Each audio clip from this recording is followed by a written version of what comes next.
All right, well, the story here behind the tattoos. 3 years after being busted for running a drug ring in Miami nightclubs, a South Florida Army veteran is trying to reinvent himself. And it's in a way nobody would imagine here. NBC6 investigator Miriam Masihi shows you his latest transformation.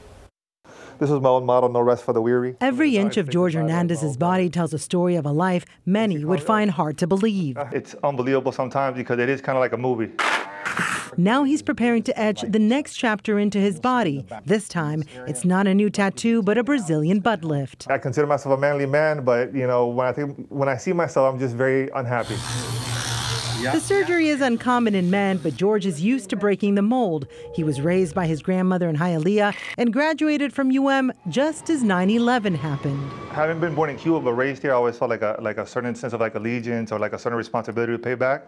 So I took that as an opportunity to join the Army and serve. In the Army, he became an Arabic translator. He did tours in Iraq and Afghanistan during his 7 years of service. And unfortunately, I ended up injuring myself and was honorably discharged.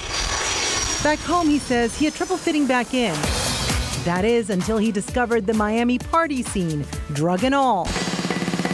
Miami has a vibe about it that you can go anywhere and you're hanging out with surgeons or you're hanging out with drug dealers. And you're hanging out with escorts or you're hanging out with, attorneys.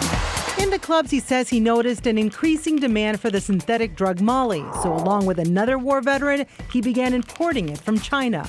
I'm a natural problem solver, so I found a problem and I found a need, and I just kind of was able to fill out all those gaps and became very good at what I did. So good, the feds say he ran one of the largest Molly drug rings in Miami history. Money was rolling in faster than he could spend it on things like this $100,000 Bentley he paid for in cash. Money is easy come, easy go. It's when you come from nothing and you're making $10, $15, $20, $30,000 a week, it doesn't give you a chance to process that.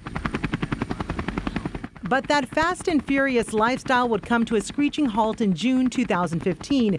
Video obtained by the Miami Herald shows federal agents arresting Hernandez outside of a gym in Sunset. The feds had picked up his best friend months before and got him to turn on Hernandez. They gave me the alternative. The only way you can help yourself and help everybody out is by cooperating.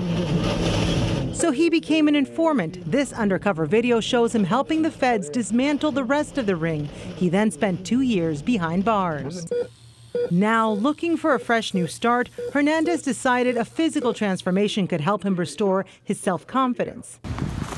A week and a half later, he shows off the results he says are more than just skin deep. It makes me want to go out and do things and be a little bit more proactive about getting back on my feet and trying to figure out what's next in my life. Hernandez still hasn't figured out his next chapter. He says as a kid, he dreamed of being one of two people, G.I. Joe or Tony Montana from Scarface. He ended up being both. Miriam Masihi, NBC6 News.